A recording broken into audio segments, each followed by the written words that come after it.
Hello, Internet friend. Today on Value Side, how modern Iran adopted the strategy of 18th century American colonists. I'm David Ravel. Well, the legend of America began with the Revolutionary War of 1776. It was the struggle of a group of colonies in North America against the British Crown, the most formidable empire of its time. Now, the British Navy and Marines literally ruled the waves and controlled much of the world's land and economy. It was a powerful fighting force, which had defeated most of its opponents by the mid 18th century. Extremely well organized, the British operated under a strict hierarchy, with the sovereign, King George III, at the head, and each successive military leader, be their captain of a ship or commander of an army, in complete control of his soldiers. Authority came from the top. Each soldier was expected to obey orders without question, and to offer any resistance or rebellion was simply not tolerated. In battle, the British Army was readily identifiable by its distinctive crimson uniform, earning it the nickname Redcoats. Obviously, this was not camouflage. Rather, it was a way to facilitate quick identification and to prevent any friendly fire accidents. Intriguingly, it indicated that the Brits did not consider their opponents to be much of a threat. It was as if they were saying, as long as we don't fire on our own men, little harm can come to the other side. Britain was a winner, a tried and true force proven over years of victory after victory. And its strengths and methods showed this reliance upon a reliable strategy. Each opponent knew beforehand just what the British tactics would be. They would march together and engage in close quarters, utilizing the amazing Brown Bess as a smoothbore musket. It was a deadly effective weapon against anyone who stood against them. This method was devastating towards armies who adopted the same traditional battle strategy as the British. But all of that would change when the British came to America. The first challenge for the English was logistics. Its forces first needed to trek the thousands of miles across the wide Atlantic Ocean, never an easy journey, but all the more so in the Spartan quarters of the English vessels.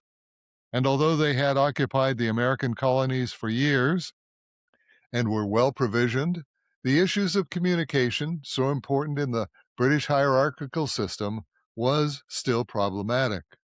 Often local commanders needed to request instructions from headquarters in London, a process that could take literally weeks. What's more, the British were encountering a foe on its home turf, familiar with every nook and holler, while the Redcoats were in unfamiliar territory, struggling to gain their bearings. Making matters worse, those Americans refused to fight by accepted rules of engagement, choosing surprise attack from hiding rather than to come out and fight like a civilized army. Unquote. Finally, the rebels were using a new kind of rifle, the long rifle. This innovative weapon was distinctive for its rifling, the grooves in the barrel that imparted a twist to the bullet, enabling it to fly with extreme accuracy over great distances. The Americans could stand far off and pick off the Brits one by one. It was a tactic for which the Redcoats had no defense. Now, there was one final distinction between the British and the American during those fateful battles, and that was culture. The British were highly organized, top down, organizations that relied upon the leadership for initiative and direction. Kill their leader, and an opponent would inflict a most serious and often devastating blow to the army of Great Britain.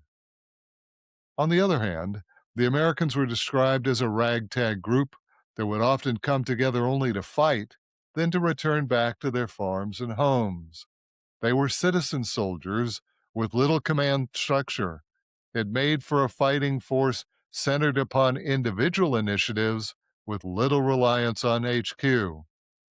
Even though the Americans fought under the leadership of George Washington, the British likely knew that killing Washington would not have stopped the conflict. The Americans would no doubt have fought on. Now let's look at today's Iran war. Today, we see a similar struggle playing out in Iran. It's a place where a less powerful, well funded army struggles against the British Empire of today, the U.S. military. The United States Department of War is the most well funded military in the world, with an annual budget in excess of the next 10 countries combined.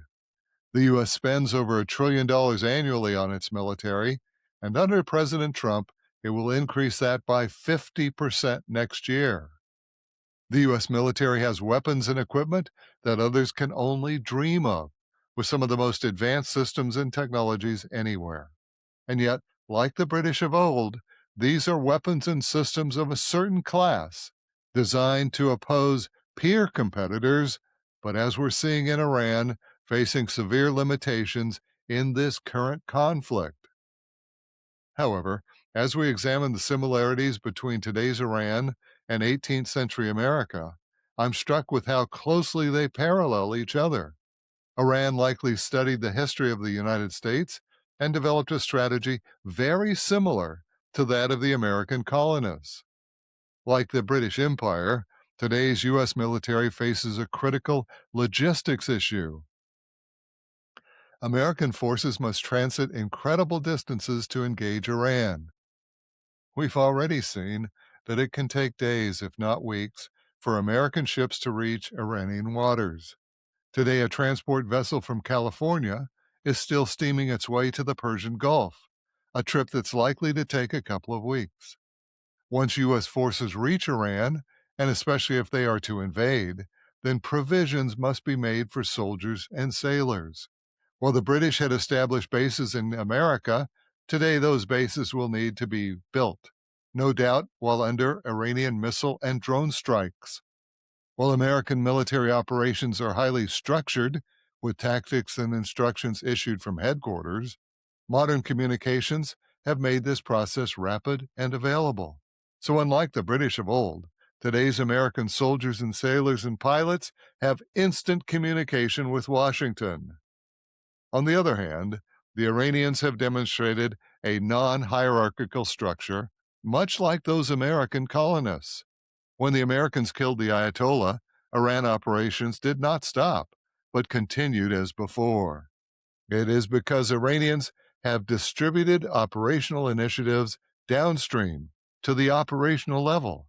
They call this their mosaic system. It's one of the areas that closely parallels those Americans of the 18th century. Another parallel exists in military hardware. The American long rifle was technologically advanced weapon over the British blunderbuss. Today, the Iranian hypersonic missile is technologically advanced both over the American systems and, more importantly, over their U.S. interceptors, like the Patriot or THAAD systems. In contrast, the Iranian drone systems are a step back in time to a less sophisticated but easy and inexpensive weapon to produce. With the right components, drones like the Shahed drone can be assembled in the backyard. Easy to make, deadly with the proper guidance, these drones have been devastating against an Israeli and American anti-missile systems. While America has built the best Army, Navy, and Air Force that money can buy, Iran has constructed what it can. Overall, Iran has built a fighting force based on available materials and capabilities. Remember, this is a country that has been under heavy U.S. sanctions for years. The result has been that Iran's Air Force is substandard in the modern world, with some of its jets that are decades old. Iranian soldiers do not have all of the technology that American soldiers do. Iran's Navy is far less capable than the U.S. Navy and consists mainly of small speedboats and water drones. Any one-on-one comparison of Iran's military capabilities with that of the United States will show that the U.S. is superior, and this has led to a fatal mistake on the part of U.S. war planners, one that we've made before. It's a struggle that is far more than a war, however. It's a struggle for Iran's existence. In America, we call this regime change, something that Washington likely measures by comparing military might. But that analysis omits the struggle for the hearts and minds of the Iranians. Just as 18th century American colonists fought for their homeland, Iran is fighting to remain a nation, and it will use every method and resource at its disposal to do so. And that's today's Value Side. For all of our articles and podcasts, visit valueside.com. I'm David Ravel. Value Side is independently written and researched. The views expressed are strictly my own.